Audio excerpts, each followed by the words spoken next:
Hello বন্ধুরা, আসসালামু আলাইকুম। সবাই কেমন আছেন? সবাইকে শুভ দুপুর। আজকে আমি আবারও আসলাম আপনাদের সামনে আরেকটি নতুন রেসিপি নিয়ে।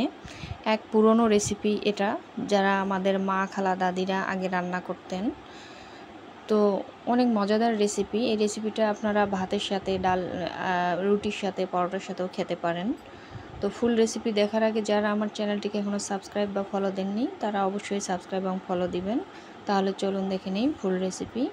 আমি প্রথমে চুলায় একটা প্যান বসিয়ে দিয়েছি। আমি এখানে 1 কাপ পরিমাণ মসুরের ডাল নিয়েছি এবং ধুয়ে আমি মসুরের ডালটা দিয়ে দিলাম। আর এখানে আমি 3-4টা মাঝারি সাইজের আলু কুচি করে কেটে নিয়েছি। আলুটাও আমি ধুয়ে দিলাম। এরপরে আমি দিয়ে দিব 3-4টা পেঁয়াজ মাঝারি আকৃতির আমি কুচি করে কেটে নিয়েছি। আর দিয়ে দিব 3-4টা কাঁচামরিচ আমি ফালি করে দিয়েছি। আর দিয়ে দিব এখানে 1 টেবিল চামচ পরিমাণ আদা ও রসুন বাটা আমি একসঙ্গেই বেটে নিয়েছি। আর দিয়ে দিব পরিমাণ মতো হলুদ, আর দিয়ে দিতে হবে পরিমাণ মতো লবণ। আমি লবণটা অফ ক্যামেরায় দিয়ে দিয়েছি। আর সামান্য পরিমাণ মরিচের গুঁড়া, আর দিতে হবে সামান্য পরিমাণ তেল। সবগুলো উপকরণ এখন ভালোভাবে হাত দিয়ে মেখে নিতে হবে। আপনারা চাইলে এখানে চামচ দিয়েও মেখে নিতে পারেন। তো এভাবে ভালোভাবে মেখে আমি সামান্য পরিমাণে পানি অ্যাড করব। তো পানি দিয়ে আমি চুলার আঁচটা লোতে রেখে আমি ডালটাকে সিদ্ধ করে নিব। একদম হাই হিটে দেওয়া যাবে না। তো এখন আমি ঢাকনা দিয়ে ঢেকে দিলাম।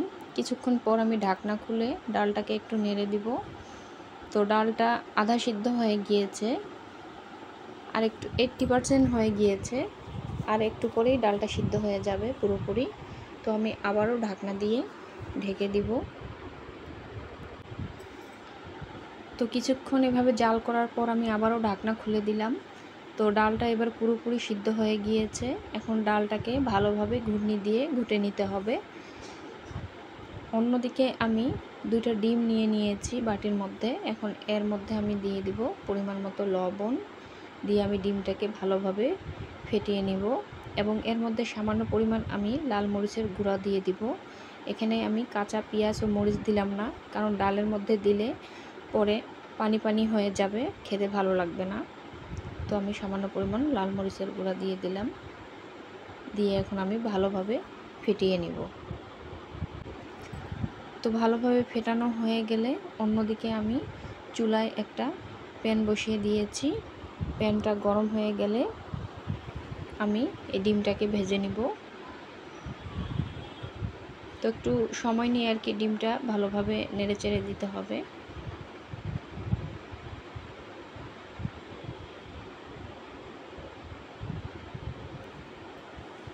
তো প্যানটা গরম হয়ে গিয়েছে। এখানে আমি 2 টেবিল চামচ পরিমাণ রান্নার রেগুলার তেল দিয়ে দিলাম। এখন তেলটা গরম হয়ে গেলে আমি ডিমটা দিয়ে দিব। এখন আমি ডিমটা দিয়ে দিলাম। কিছুক্ষণ পর আমি ডিমটাকে উল্টিয়ে নিব। তবে একেবারে আমি উল্টিয়ে দিব না, একটু ভাজ ভাজ করে আমি ডিমটাকে উল্টিয়ে নিব। দেখেন আমি কিভাবে করছি। এভাবে ডিমটাকে ভেজে নিতে হবে এবং আমি পিস পিস করে কেটে নিব। আপনারা চাইলে ছোট বড় মাঝারি যেভাবেই করেন না কেন পিস করে কেটে নেবেন।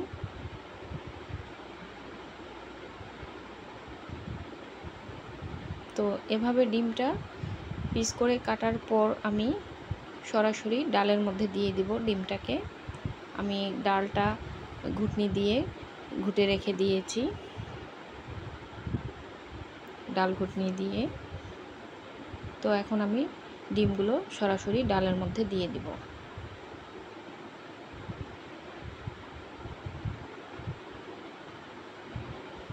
তো সবগুলো ডিম ডালের মধ্যে দেওয়ার পর আমি অন্যদিকে আরেকটা প্যান বসিয়ে দিব চুলায়।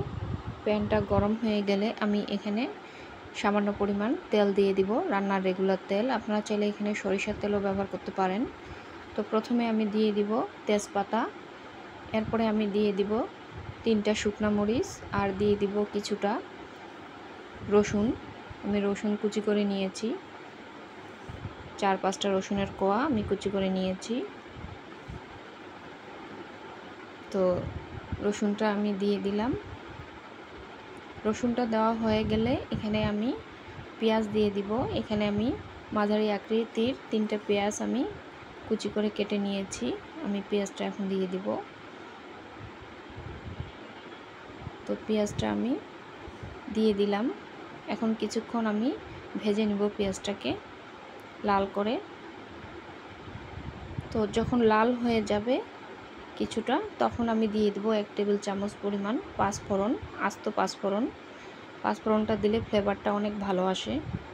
তো পাঁচফোড়নটা দিয়ে আমি আবারও লাল করে ভেজে নিব একদম বেরেস্তার মতো। দেখেন বেরেস্তার মতো কালার হয়েছে। এখন আমি ডালের মধ্যে ঢেলে দিব, মানে ফোড়ন দিলাম আমি। তো সঙ্গে সঙ্গে ঢাকনা দিয়ে ঢেকে দিতে হবে, তাহলে যে ডালের যে ফ্লেভারটা তাহলে ভালো থাকবে ডালের মধ্যে। তো আমি আপনাদেরকে দেখানোর জন্য আমি ঢাকনা দিলাম না, একটু নেড়ে চেড়ে দিচ্ছি। এখন চুলায় কিছুক্ষণ আমি জাল করে নেব, যতক্ষণ না ডালের মধ্যে বলক আসে আমি একটু জাল করে নেব। তো আমি আবারও ঢাকনা দিয়ে ঢেকে দেব। তো কিছুক্ষণ পর আমি 4-5 মিনিট পর যখন ডালের মধ্যে বলক চলে এসেছে, আমি ঢাকনাটা খুলে দিলাম। দিয়ে আমি আবারও একটু নেড়ে চেড়ে দিব, দিয়ে আমি চুলা থেকে নামিয়ে নেব। আমি পরে আপনাদেরকে সার্ভ করে দেখাবো। একটা মজাদার রেসিপি, অনেক সুন্দর, একবার হলেও আপনারা ট্রাই করবেন। তো আমি এখন চুলা থেকে নামিয়ে নেব। তো আমি চুলা থেকে নামিয়ে নিয়ে এসেছি, এখন আপনাদেরকে সার্ভ করে দেখাচ্ছি। দেখেন কতটা সুন্দর হয়েছে। এই ডালটা একটু ঘনই থাকবে, খুব বেশি পাতলা হবে না। এটা পরোটা, রুটি, ভাত আপনি যেটাই খান না কেন খুব মজা লাগবে। তো রেসিপিটি যদি ভালো লেগে থাকে তাহলে অবশ্যই লাইক, কমেন্ট, শেয়ার করতে ভুলবেন না। আমি আবারও বললাম আপনাদেরকে, আরও নতুন নতুন রেসিপি পেতে হলে অবশ্যই আমার চ্যানেলের পাশে থাকবেন। সবাই ভালো থাকবেন, সুস্থ থাকবেন। সবাইকে আসসালামু আলাইকুম।